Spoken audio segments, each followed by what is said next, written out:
là, aujourd'hui, je veux dire merci en citant des noms à Elise et Dédé. On tous, oui, mais on est content d'être là avec toi, mon cher.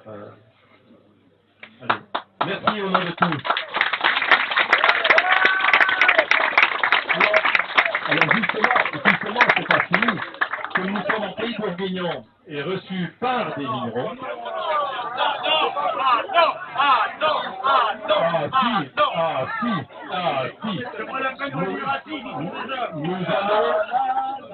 Attendez, je vais donner le là de départ. Allez, tous en cœur.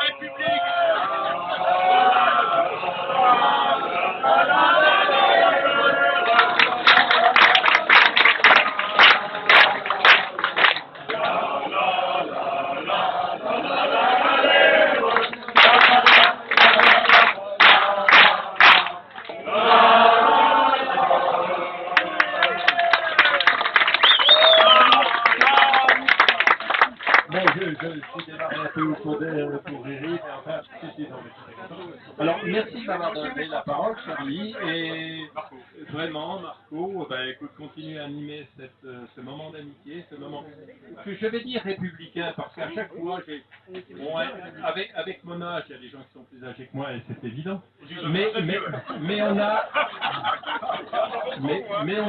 on a également une certaine culture qui nous ont montré ces fameux. Moi, je rêve quand je les voyais sous la Troisième République, fin du 19e siècle, j'aurais dû dire. Non, ne dis rien, l'arrivée n'était pas là pour moi. Et je suis heureux d'avoir vu ces repas républicains des maires de France. Alors, je ne sais pas si c'était sur Champ de Mars ou je ne sais où. Mais alors c'était génial, c'était la République, c'était le beau moment. J'aurais dû vivre à ce moment-là. Je vous dis merci, je dis à Élise et Dédé, merci, grand merci. Représente ce que tu as fait, ce que tu nous as distillé avec largesse et gentillesse. Merci à vous.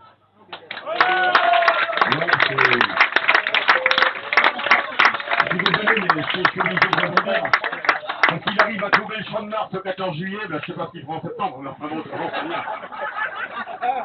Bon, vous attendiez Henri Villiers, vous avez arrivé.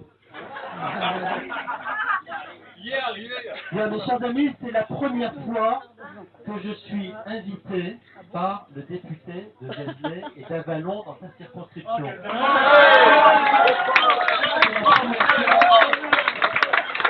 C'est la première fois parce que grâce à vous, on a changé de député ici. Et ça, c'est tout. Ça change absolument tout. Je suis venu en ami d'André, en allié d'André, pour vous dire tout simplement le plaisir qu'on a tous les deux à former une équipe.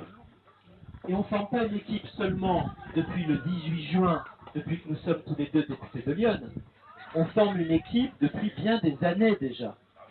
Et on a traversé un certain nombre d'épreuves, parce que la vie politique, c'est quelque chose de passionnant, c'est quelque chose qui permet d'avancer, c'est quelque chose aussi qui permet de savoir quels sont ses amis, ses vrais amis, ses amis des soirs de victoire, ses amis aussi des moments d'épreuve, ses amis dans les moments où parfois il est bon de se compter, ses amis aussi parfois lorsque le dos pique un petit peu et que quelques poignards parfois vous sont lancés par ceux qui s'étaient prétendus vos amis mais qui ne le sont pas. Bref, tout ça, depuis des années, André et moi, on a appris à le vivre ensemble depuis au moins 2010 ou 2011. Et je suis vraiment fier pour vous, pour les territoires de l'Avallonnais, du Vasolien, du Tonnerrois, de Saint-Flour, de Migène, enfin pour toute cette circonscription. Je suis vraiment heureux pour vous que vous ayez un député aussi solide, aussi franc, aussi compétent, aussi enraciné qu'André Villiers. Voilà. Et je le dis parce que je le pense. Je le dis parce que je le pense. Alors depuis le 18 juin, le vieux député que je suis trouve donc le jeune député qui est André dans l'hémicycle. plaisante évidemment en disant que je suis un vieux député, mais enfin quand même, dans cette Assemblée nationale à ce point renouvelée, nous sommes finalement assez peu nombreux à avoir été déjà députés. Mes premières impressions, c'est qu'à l'Assemblée, en apparence, il y a d'immenses changements, évidemment. La majorité est très large, vous le savez. Elle est très inexpérimentée, c'est certain. Elle me paraît surtout très soumise au nouveau pouvoir présidentiel. Et la sagesse des habitants de Lyon, dans la circonscription d'André comme dans ma circonscription, c'est d'avoir élu des hommes libres. Nous ne sommes pas, ni l'un ni l'autre, des bénis oui-oui. On n'est pas aux ordres de l'Élysée, on n'est pas aux ordres de Matignon, on est des hommes libres, ancrés dans notre territoire, et l'un comme l'autre, on votera en fonction de nos convictions, en fonction de nos sensibilités, en fonction de ce qu'on pensera de l'intérêt général. Et on n'est pas soumis à Matignon, même si on aime bien un certain nombre de personnes qui sont à Matignon. Je remercie Mélanie de cette petite remarque, mais nous sommes des insoumis fondamentalement, parce que nous sommes des hommes libres. Voilà, en tout cas, moi j'aurai beaucoup de plaisir dans ces 5 années à faire le job avec vous. Il faut qu'on continue comme ça, y compris, je le dis, dans nos différences. Je le dis notamment à ceux qui sont militants, les républicains. On a des différences aussi, et c'est bien, c'est la force d'une équipe et d'une alliance. Moi je suis très content, je vous le dis, qu'on ne siège pas dans le même groupe à l'Assemblée par exemple, parce que ça nous permet d'occuper tout le spectre. On est dans des groupes complémentaires, on n'est pas identiques, on a chacun notre vécu, nos sensibilités, on est dans des groupes complémentaires et on va vraiment travailler ensemble très concrètement sur des dossiers concrets pour Lyon et pour notre pays. Voilà ce que je voulais vous dire. Je vais malheureusement pas rester très longtemps parce que je dois prendre un train. J'ai des rendez-vous demain matin et je vais prendre un train. J'ai 18h à Joigny et je dois repasser par Auxerre pour un petit sujet. En tout cas, je suis heureux d'être là. Il y a du bonheur ici et puis il y a aussi du bon vin. Il va y avoir bientôt l'appellation Vézelay. Et je veux dire à Élise aussi toute la fierté qu'on a de boire son vin avec cette appellation village absolument formidable. Voilà, merci à tous. Passez un bon quinquennat aux côtés d'André, votre député. Merci à tous.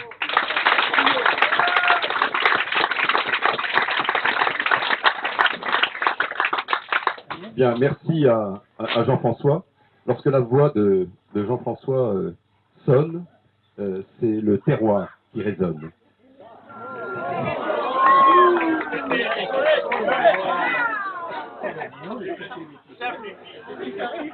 Avec Jean-François, on a cet attachement au territoire. Nous plongeons l'un et l'autre, comme vous tous ici, très loin nos racines dans ce terroir bourguignon et vézelien. Et le fait de donner dans une réunion comme celle-là la parole à Jean-François Blandin, ben, il donne le ton. Et puis on n'a pas envie de parler après lui, parce que finalement il a dit l'essentiel. Donc tout ce qu'on dira après, mon cher Jean-François, sera du superflu. Vous m'honorez, mon cher ami. Voilà. D'ailleurs, d'abord, il n'a pas dit son dernier mot. Il n'a pas dit son dernier mot et je lui demanderai d'intervenir évidemment en patois.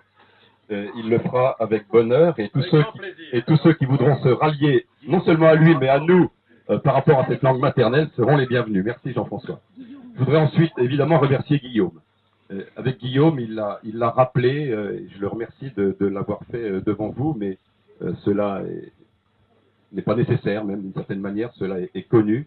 Avec Guillaume, notre parcours est marqué par la loyauté, par l'amitié, par la constance, et y compris dans des moments ou sur des sujets pour lesquels nous ne partageons pas tout à fait la même chose, eh bien nous savons nous retrouver sur l'essentiel. Et avec Guillaume, eh bien, il en sera ainsi de manière définitive. Je lui dis, j'ai beaucoup... vous savez, j'ai plus peiné dans cette campagne électorale pour lui que pour moi. Non, et je vous le dis, et je vais le développer juste après. Il a tellement travaillé, il symbolise tellement le travail parlementaire que je me disais que cette injustice qu'on lui faisait à travers la pré-campagne, à travers la campagne, à travers la séquence du premier et du deuxième tour, il y avait là une véritable injustice à son endroit et franchement, ça, c'était mobilisateur et nous avions, en tout cas, je me suis mobilisé avec les moyens qui étaient les miens à ce moment-là, parce que retenu sur un autre front, eh bien, pour que Guillaume l'emporte. Et pour moi, ça a été un grand moment républicain, le soir du deuxième tour, d'apprendre, et de manière nette, eh bien, que Guillaume l'avait emporté. C'était finalement la victoire de la morale sur toutes sortes de déviances qui étaient apparues dans la campagne, de coups bas, de toute nature que je ne vais pas développer finalement, que ceux qui les ont développés aujourd'hui, ben, ils se regardent et l'essentiel est acquis puisque Guillaume continuera de porter très haut les couleurs de la République pour le territoire dont il a la charge et bien au-delà. D'ailleurs, nous avions dans la poursuite de la gouvernance républicaine imaginé pour lui de très hautes fonctions, donc il devra attendre un petit peu. Guillaume, nul doute que tu laisseras ton nom sur les frontons de la République. En tout cas, moi, c'est le vœu le plus fort que je forme pour toi, parce que tu le mérites, parce que tu sais porter de belle manière l'engagement républicain, l'engagement parlementaire. Voilà, je pense qu'on peut l'applaudir très fort.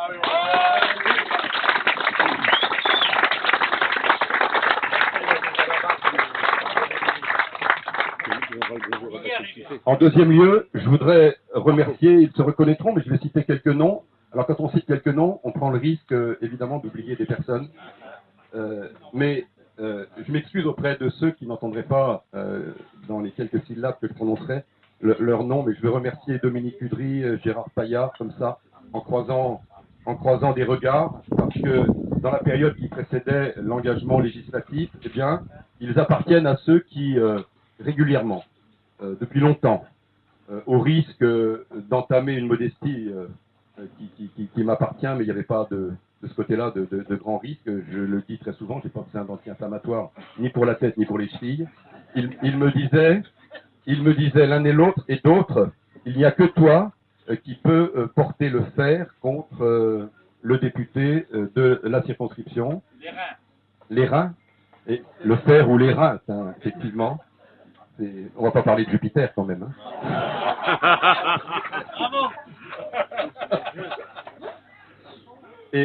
Bon, en fait, ça me faisait un grand plaisir.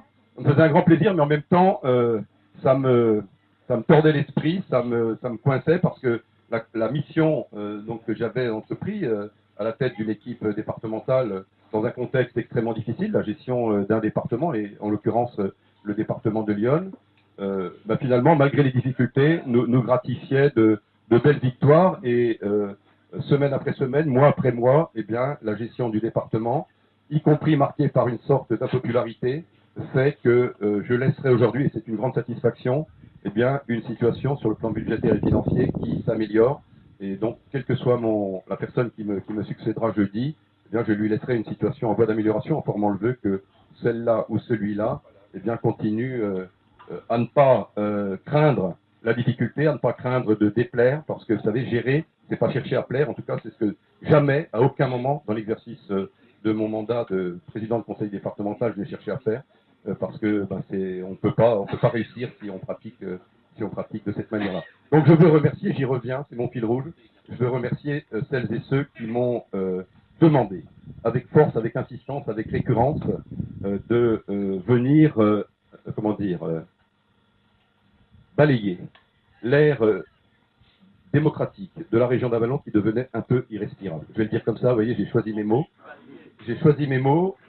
Et effectivement, je ressentais des difficultés à prendre une respiration républicaine depuis quelques années dans un contexte où tous les réseaux, toutes les associations, les institutions, les conseils d'administration, tout était noyauté par un parti socialiste omniprésent, familial, etc. Donc tout ça était de mauvais aloi et chacun le ressentait, chacun l'exprimait, mais personne, ou en tout cas, n'exprimait les moyens pour, à un moment donné, mettre un terme à une situation qui devenait, je le dis, en termes d'air démocratique, un peu irrespirable.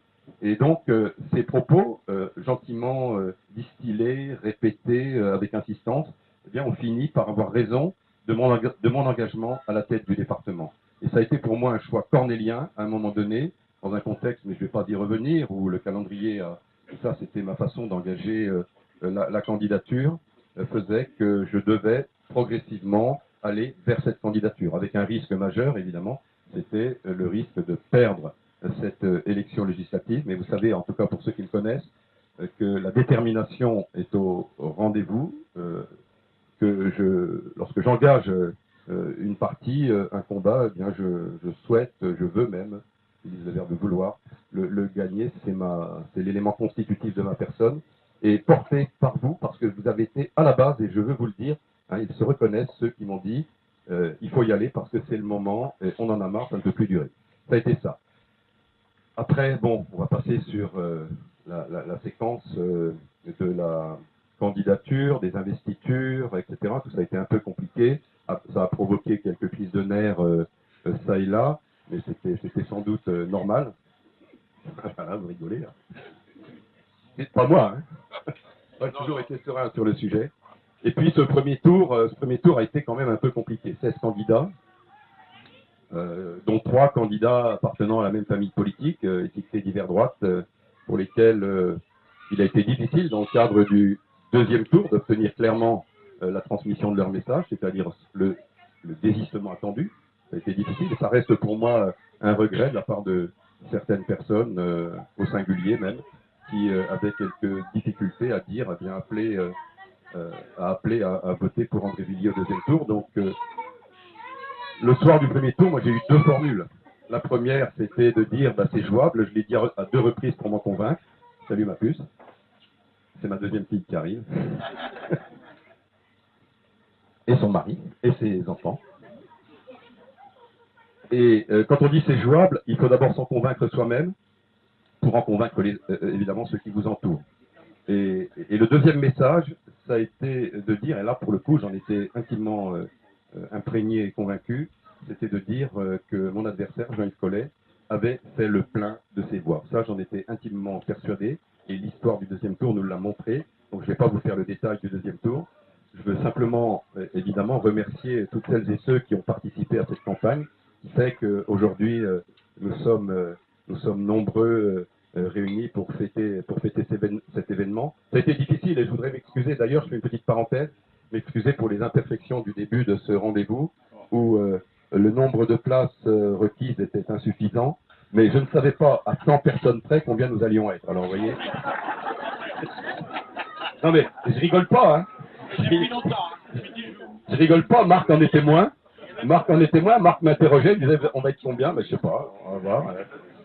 150, 200, 250, 300, pourquoi pas. Alors, vous savez, quand on a tondu les moutons la semaine dernière, j'ai dit à Rémi, bon, bah, tu vas m'en trier 4. Puis je me suis dit 4, non, ça va pas être assez. Donc on va peut-être en prendre un 5e, donc on a tué 5 moutons. Et bon, voilà, mais c'était difficile parce que quand on n'a pas cuit le 5e, on se dit, si les gens arrivent et que le mouton n'est pas cuit, ça va pas aller. Donc on peut revenir ce soir. Et vous pouvez rester, il n'y a pas de problème. Il n'y a pas de problème, il y a à manger pour ce soir. D'ailleurs, vous ne partirez pas tant que le 4e mouton soit mangé. Longtemps qu'il en reste 2. Voilà, ça faut voir ça avec Christian. Je remercie Christian, hein, où il est Christian? Appelez-le voir un petit peu.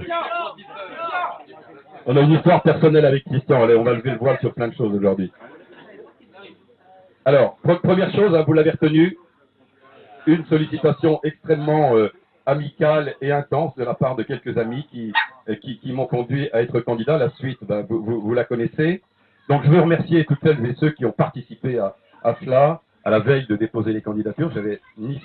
On n'avait ni confectionné la profession de foi, ni édité aucun tract, ni évidemment édité aucune affiche, ce qui fait qu'on a été un peu en retard et c'était un peu compliqué d'agir dans un contexte comme ça. Donc bravo en tout cas à toute l'équipe parce qu'elle a été formidable. Et puis très rapidement autour de cette équipe, eh bien sont venus s'agréger toutes sortes de personnes, des amis proches qui ont cru à ce mouvement. Alors des élus, des non-élus, des conseillers départementaux, des maires, des anciens maires, des paysans, des anciens paysans, des futurs paysans, des anciennes étoiles de la grande restauration, des étoiles encore, parce que ça ne s'éteint jamais une étoile, mon cher Marc.